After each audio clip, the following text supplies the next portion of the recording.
what's up? It's Joe Rady from Rady's Rides. We're still here at the Mopar booth because there's a lot to soak in, and this is one of those vehicles.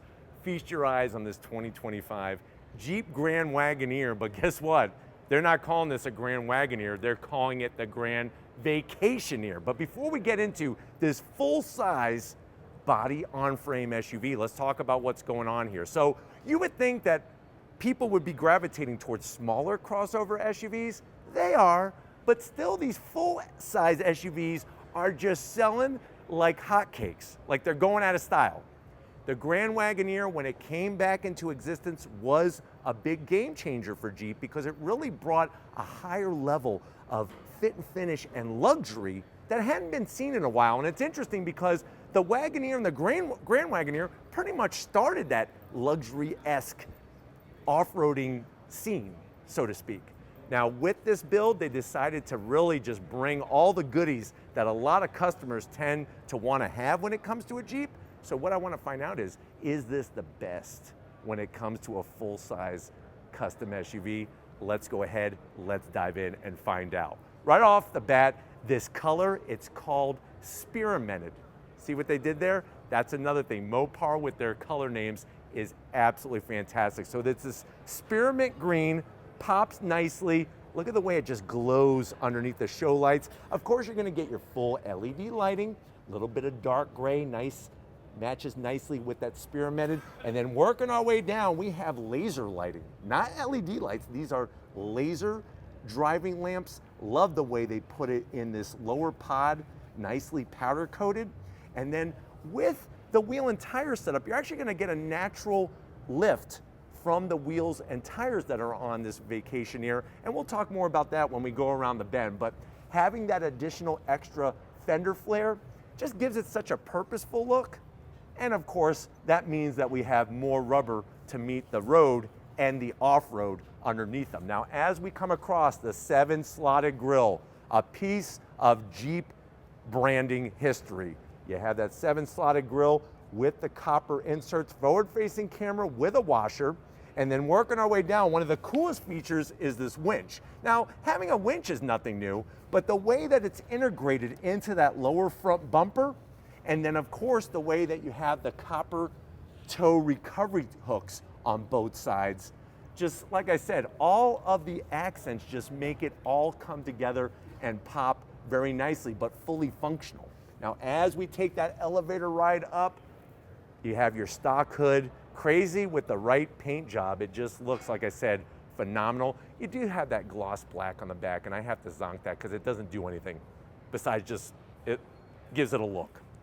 Now, as we go wide around those flared fenders, feast your eyes on these wheels and tires. 18-inch wheel, 35-inch BF Goodrich KM3 tires, and then you'll notice how they actually modified the inner fenders to give you more wheel travel, because when you're going off-road, it's a little different than going to the mall. You're going off-roading, those tires are really gonna go up and down, up and down. You're gonna need that extra space so you don't rub. These are Method wheels, one of the best off-road wheels ever. Steven actually wants to get a set of Method wheels for his Subaru Crosstrek Wilderness. But I love the white with the Wagoneer name, and then of course all that great shielding 35-inch tire, and you have a natural lift of 1.5 inches over a standard Grand Wagoneer. But let me know what you think about the color. I think it's the chef's kiss. Now, as we rise up, real wood grain trim. So if you know anything about the original Grand Wagoneers, you would know that they had a bunch of wood grain trim. Love the way that they didn't just, some people went ahead and just put vinyl on their Grand Wagoneer to make it look like there was wood trim. That was a little corny. This is tasteful. Look at the way it's tying in the old with the new. I love the white pinstriping. Working our way down, you have the two-tone with this actual powder-coated roof with our light bar. And then Steven's gonna drop back because up top, we have this amazing carbon fiber camper. So talk about overlanding and you wanna do it in style, you have this carbon fiber camper with solar cells to power it. There's a fan in there, there's all sorts of goodies. Really just shows you the purpose of this vehicle. The wood grain, the white on the door handles matches our two-tone. And then working our way down, we got the white on the Grand Wagoneer badge, and I'm glad that they powder coated this lower sill area. Now, as Steven kind of swings back around, we're gonna work towards the rear of the vehicle. So working towards the rear, of course, we got same method wheels, 35-inch tires, all four corners, that beefy fender flare. I mean, look at this. That's like 3 fingers worth of flare. And then coming around back, this is where things all come together. So there's that camper up there with the windows. Of course, you're gonna have your large rear glass window. I am gonna zonk the wiper. They should have done something nice and custom for this build. Get rid of that wiper. But I do like the way you have your LED lamps on the back to light up your camp area. You got your LED taillights. And then of course, working our way down to ground level, it's all about towing, right? So you're gonna get your tow receiver ready to tow whatever you need. And remember, underneath the hood of this, you have a 3-liter straight 6 turbocharged, twin turbocharged engine. It's called the Hurricane, produces over 500 horsepower, bolted to an 8-speed torque flight automatic transmission. You got that quadra lift air suspension and quadra drive, which is the 4x4. But while we go ahead, let's check out the interior and see what's unique about this Vacationeer. All right, guys, one of the great things about any Grand Wagoneer, especially the Vacationeer, is that interior. And one of the things having the Wagoneer and the Grand Wagoneer in Jeep's lineup really allows people to take full advantage of 3-row, full-size 3-row capability. Another thing that the designers did for this build is they brought some of the specialness from the exterior to the interior. So I know you're probably saying to yourself, well, Joe, how much would something like this cost? I mean, a Grand Wagoneer top trim, you're looking around $110,000. And then everything else is gonna be on top of that.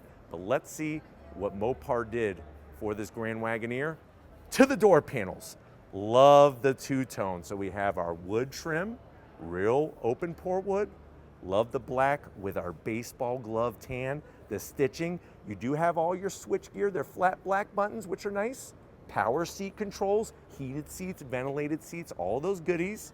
And then you have a door pocket large enough for Steven's favorite meatball sub, foot long from Subway, and a Fanta orange soda. Now going to the sill plate, you have the Wagoneer name, nicely positioned. And then I even like the way they do the Grand Wagoneer name on the side of the seat, because remember, you have the seat controls on the door. One of the advantages of having the seat controls on the door is it actually allows for a wider, larger seat for you to put your tuchus in. And then when you look at the seat, look at our retro experience we have going on. So you actually have this plaid motif with the visible Easter eggs of the Jeep history. The two-tone tan with that plaid looks spectacular. I could see this being in an actual factory car. And then the steering wheel. Grand Wagoneer wheel, it's actually meant to replicate the old school wheel. You have the wood on the bottom with the stitching on the horn, contrast stitching all the way around the rim. It is a power tilting and telescoping wheel. And then, like I said, that open pore wood and the digital gauge cluster. Now, when it came to the Grand Wagoneer, this really was a game changer. You're finally starting to see other brands bring more screens into the vehicles. But this, what I like about it is all the screens are separate. So you have your digital 12.3-inch gauge cluster, then you have your large infotainment system, then you have your driver infotainment section that they could watch Amazon Fire and everything else on there. YouTube, Rady's Rides, right on that screen, and the driver can't be distracted. If you count up all the screens, you're looking at 72 inches of screen. That to me is insane. But it's all about the touches. It's all about what they're bringing for the Grand Wagoneer. And you know, it's like as we look at this vehicle, I wouldn't mind just seeing it in a single color and then having all that off-road capability here to it, which is wonderful as well. But let me know what you think about this. Is it time? Has there been enough time to really put this review together? I think it has. But let me know what you think about this vehicle when it comes to what Mopar has done. Are you a buyer for this? Let me know down in that comment section. But if you're new to the channel and you're on your way out, hit that subscribe button. I promise you it's worthwhile. Come back for more. If you are a subscriber, thank you for being part of the Raised Rides family. Got to give it up to the Flood, man. He's making it happen. His mind's turning into, it's just melting right now. So thank you, Stephen, for all that you do. And just like always, guys, I'll see you on the next ride.